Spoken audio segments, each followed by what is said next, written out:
Jangan sampai hanya ada sekelompok orang, segelintir orang yang menguasai negeri ini.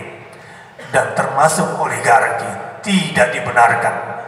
Selama ada oligarki, ada kepemimpinan di tangan segelintir orang, hanya berkuasa pada kelompok tertentu, dan dia yang menentukan segala-galanya, ini tidak dibenarkan.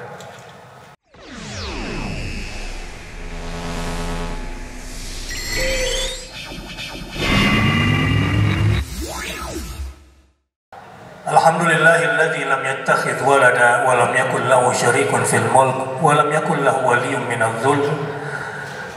Asyhadu an la ilaha illallah wa asyhadu anna Muhammadar Rasulullah. Allahumma fashalli wa sallim wa barik ala nabiyyina wa habibina wa syafi'ina wa qaidina wa maulana Muhammadin sallallahu alaihi wasallam wa ala alihi wa sahbihi wa sallim.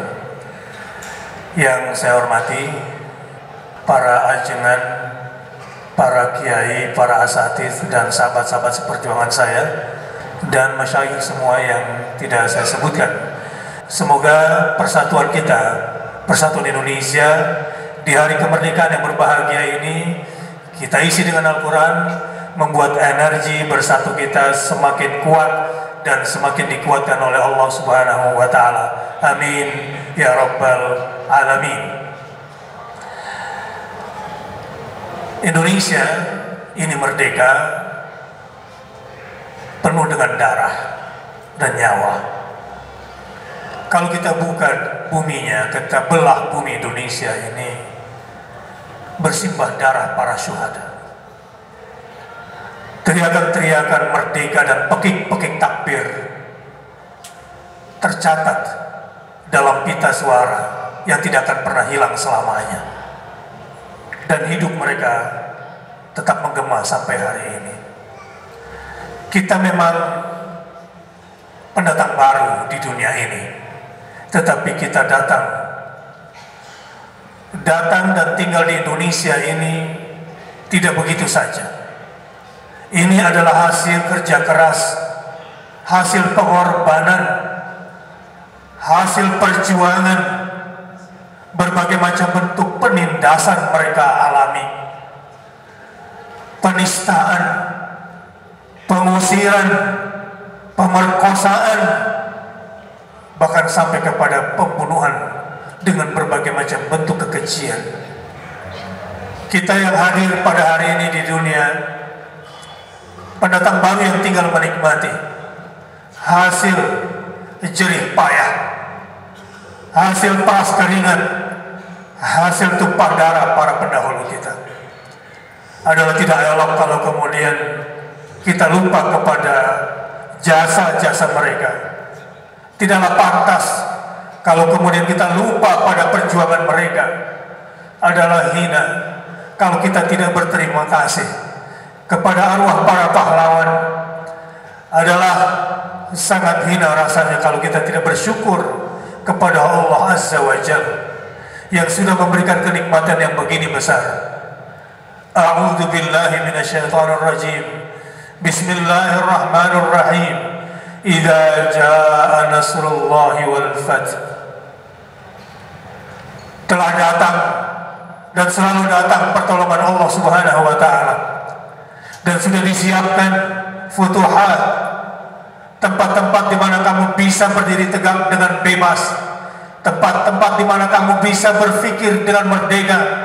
Allah akan selalu siapkan buminya dan seluruh permukaan buminya untuk kamu yang berjuang senantiasa bisa menegakkan kalimatnya, ruku dan sujud, memuliakan dirimu dengan cara ruku dan sujud di hadapannya.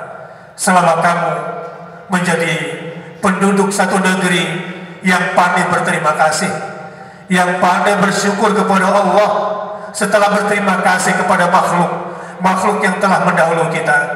Dan inilah sebetulnya hakikat pertama dari sebuah kemerdekaan, adalah merasakan bahwa kehadiran kita di dunia ini bukan begitu saja. Ini adalah hasil perjuangan, ini adalah hasil pengorbanan, ini adalah pemberian. Idza jaa nasrullahi wal fath. Selanjutnya apa yang harus kita lakukan adalah berjuang, wa ra'aitan nasa yadkhuluna fi dinillahi afwaja. Indonesia yang kemudian penduduknya mayoritas muslim adalah hasil perjuangan mereka.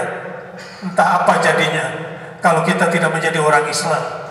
Entah apa jadinya dengan bangsa ini kalau bukan umat Islam yang mendukungnya dan menyerahkan semua potensi yang mereka miliki. Alhamdulillah, summa alhamdulillah. Apa yang harus kita lakukan dengan semua ini? Fasabbih bihamdi rabbika. Bertasbihlah dengan senantiasa memuji Tuhan. Dan di antara tasbih yang harus kita lakukan, saya kira adalah alhamdulillahilladzi lam yattakhidh walada. Pernahkah Anda bersyukur? Pernahkah Anda berbahagia punya Tuhan yang tidak punya keturunan? Alhamdulillah. Inilah ideologi yang lurus, berketuhanan yang Maha Esa. Alhamdulillahilladzi lam yattakhidh walada. Orang-orang yang merdeka sesungguhnya adalah ketika ideologinya punya keyakinan, alhamdulillah Allah tidak punya keturunan. Walam yakul lahu syarikun fil mulk. Ideologi orang yang merdeka adalah yang punya keyakinan bahwa Tuhan tidak punya sekutu, Tuhan tidak punya partner dalam memiliki dunia, dalam menguasai dunia. Sungguh, itu kemerdekaan yang sesungguhnya. Walam yakun lahu waliyun minadz dzulm. Kemerdekaan kita dalam berideologi adalah ketika kita meyakini bahwa Tuhan tidak butuh pertolongan hamba untuk memiliki dunia ini, untuk menyelenggarakan dunia ini. Pernahkah Anda bersyukur kepada Tuhan dengan 3 fungsi tadi, dengan 3 peran tadi? Tidak punya keturunan, tidak punya partner dalam kekuasaan, dan tidak punya perwakilan orang-orang yang hina di muka bumi, dan tidak pernah minta pertolongan makhluknya karena dia bukanlah zat yang hina. Alhamdulillahilladzi lam yattakhidh walada wa lam yakul lahu syarikun fil mulk wa lam yakul lahu waliyyun minadz dzulm. Demi Allah, kalau bangsa Indonesia, muslimin dan muslimat sudah punya akidah seperti itu, sudah punya ideologi yang mengatakan bahwa Tuhan kita tidak punya keturunan, Tuhan kita tidak punya partner, Tuhan kita tidak membutuhkan siapapun di dunia. Demi Allah, di mana bumi kita pijak, di situ nasrun min Allah wa fathul qarib akan selalu bersama kita. Tapi kalau ideologi sudah terkungkung, meskipun kita bebas, meskipun kita tidak dipenjara, kita hanya orang-orang yang terpenjara dengan pikiran kita. Kita bukan siapa-siapa. Orang-orang yang tidak bisa lepas dari 3 doktrin tadi adalah bangkai-bangkai berjalan, hanya penduduk kuburan yang berkeliaran, orang-orang yang terpenjara sesungguhnya.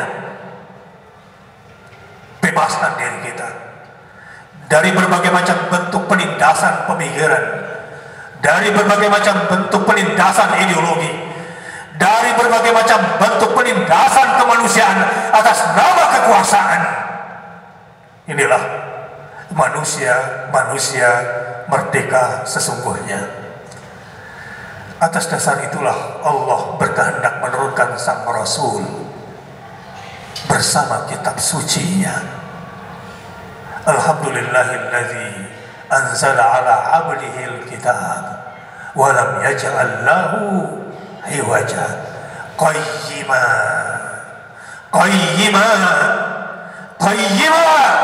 liyunzira ba'san syadidan min ladun wa yubashshiral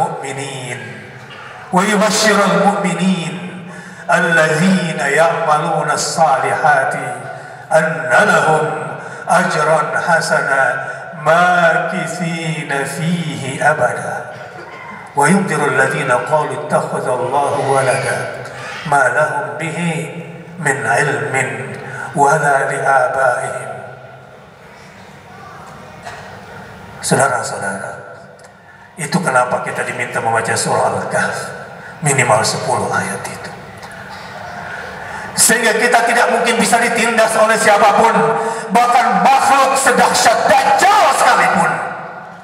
Walau Dajjal-Dajjal kecil di muka bumi sudah mulai merajalela, walau kekuatan-kekuatan Dajjal bersatu untuk menindas, percayalah, alhamdulillahilladzi anzala ala abdihil kitab wa lam yaj'al lahu 'iwaja. Kalau itu kita baca dan kita fahami, sungguh kita betul-betul menjadi manusia merdeka seutuh-utuhnya. Bahkan Dajjal pun tidak akan pernah bisa menindas kita. Bentuk kekuasaan, bentuk kekuatan apapun, hegemoni kesatuan apapun di muka bumi, sekutu apapun, saya katakan kalau kita sudah berlindung kepada Allah, bahwa pasukan terkecil di muka bumi adalah pasukan sekutu. Sekutu. Pasukan sekutu itu akan menjadi pasukan terkecil. Ingat, ketika Singosari didukung oleh Kesultanan Madura mengusir ke tentara Mongol, ya, memang Mongol berhasil menguasai Baghdad. Laskar tidak punya lagi strategi. Ahli strategi tidak punya lagi otak untuk bisa melawan kekuasaan yang luar biasa pada saat itu. Tapi ulama di Baghdad berkata, kita boleh kalah tempur, tapi kita tidak boleh kalah perang. Abbasiyah boleh hancur, tapi Islam harus tegak.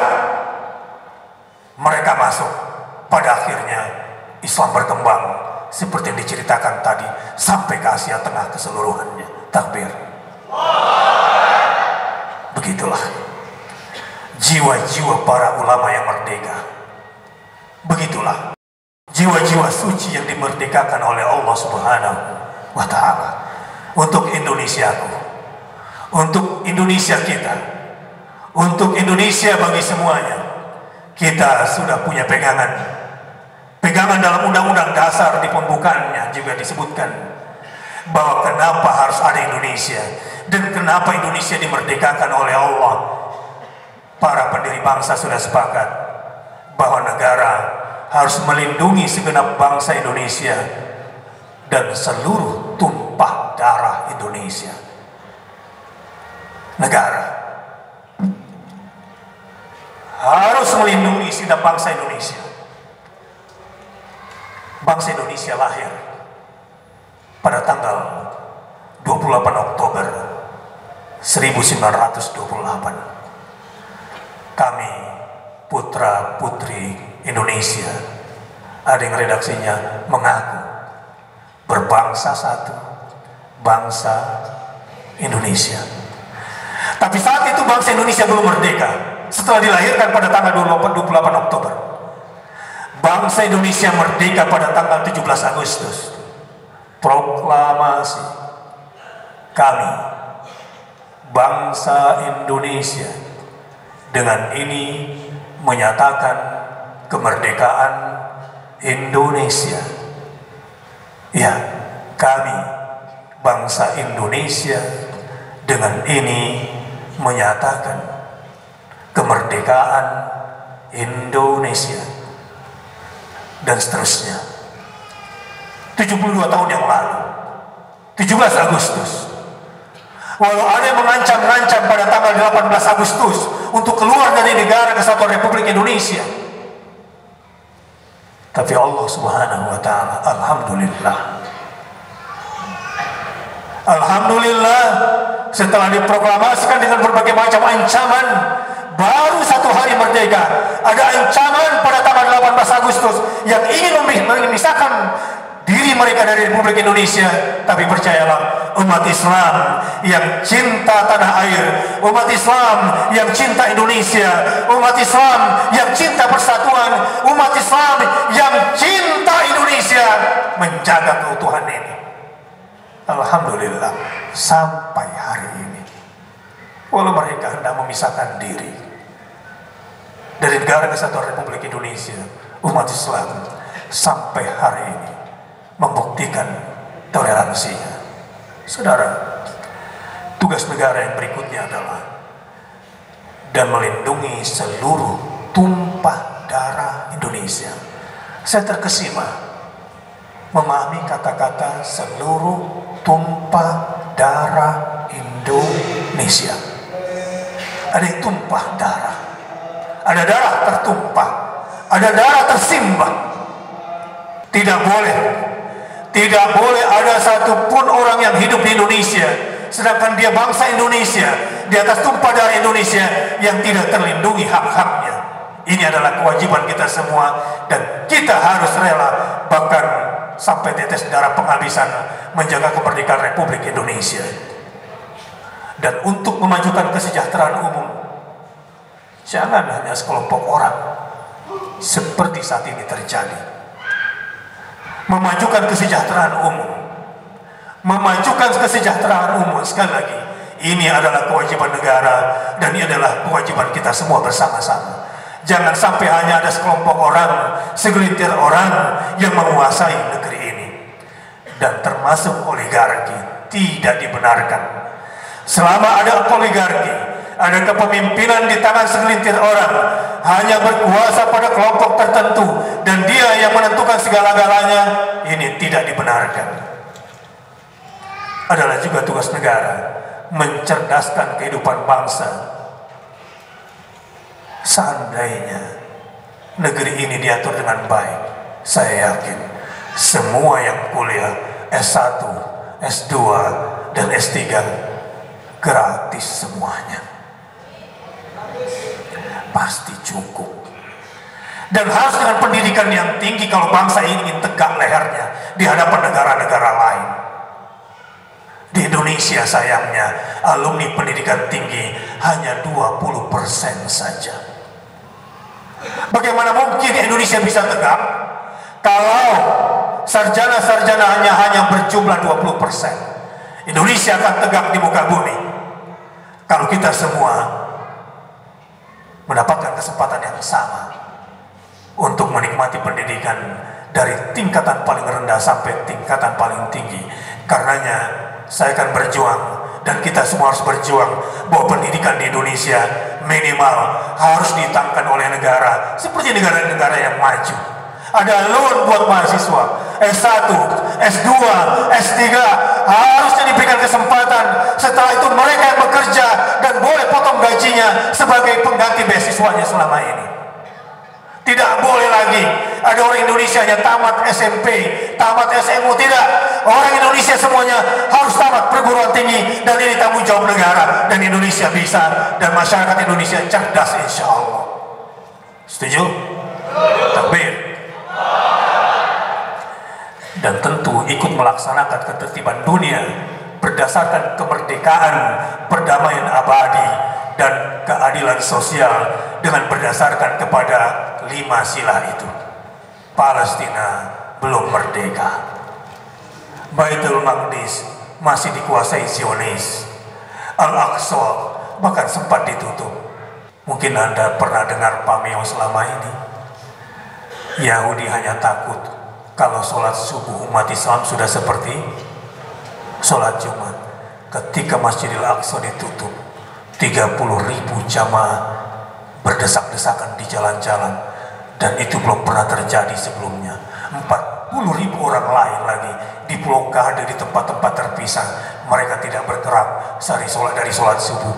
Di 2017 Zionis betul-betul melihat jumlah umat Islam sholat subuhnya melebihi sholat Jumatnya, dan insya Allah ini sebuah tanda baik dari Allah Subhanahu wa Ta'ala.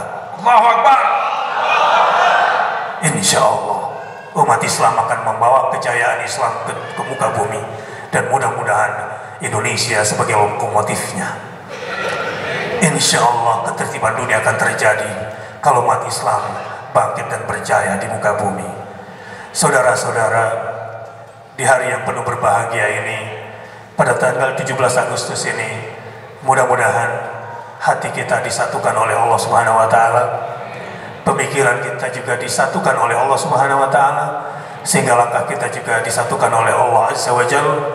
Terima kasih kepada semua yang sudah bekerja keras untuk menyelenggarakan acara ini, kepada panitia di Bandung dan panitia-panitia yang bekerja untuk jamaah subuh seluruh Indonesia. Apresiasi kami kepada semua yang sudah bekerja keras. Salam, dan mudah-mudahan kita akan terus gerakan sholat subuh ke seluruh Indonesia, dan mudah-mudahan jangan cuma setahun sekali. Minimal saya akan kunjungi seluruh masjid yang sudah bergabung dalam agenda sholat subuh berjamaah. Kita akan keliling. Mudah-mudahan Indonesia akan diberkahi. Aqulu qouli hadza wa astaghfirullah li wa lakum. Merdeka. Wassalamualaikum warahmatullahi wabarakatuh.